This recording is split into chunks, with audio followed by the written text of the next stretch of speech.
Assalamualaikum warahmatullahi wabarakatuh. Saya Nur Hamidah Rahmatullah dari Fakultas Hukum Universitas Surya Kencana. Di sini saya akan review jurnal karya Ibu Profesor Dr. Hajah Heni Nuraini SMH mengenai pengiriman tenaga kerja migran sebagai salah satu bentuk perbudakan modern dari tindak pidana perdagangan orang.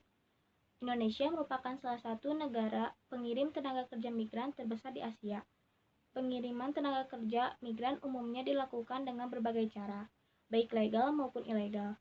Pengiriman tenaga kerja migran selalu dihubungkan dengan perbudakan sebagai salah satu bentuk dari tindak pidana perdagangan orang.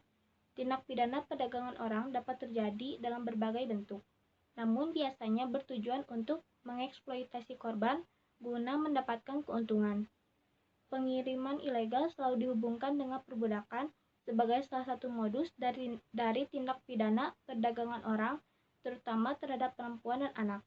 Perempuan dan anak lebih dilindungi daripada kaum laki-laki, karena perempuan dan anak sangat rentan dengan kekerasan, terutama perdagangan orang yang merupakan perwujudan dari perbudakan modern.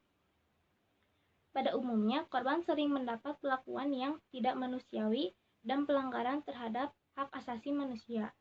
Keadaan ini didukung oleh adanya budaya masyarakat yang masih banyak memfasilitasi praktek perdagangan orang dengan modus pengiriman tenaga kerja atau buruh migran baik tingkat domestik maupun tingkat publik.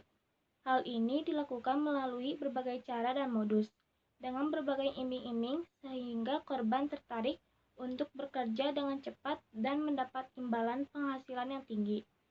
Oleh karena itu, perlu semangat untuk mencegah, bahkan memberantas perdagangan orang yang dilandasi nilai-nilai luhur, komitmen nasional, dan bahkan internasional untuk melakukan upaya pencegahan sejak dini, penindakan terhadap pelaku, dan pelindungan korban.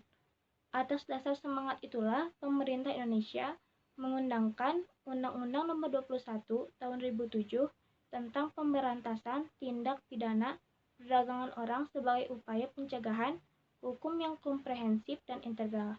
Sekian dari saya. Wassalamualaikum warahmatullahi wabarakatuh.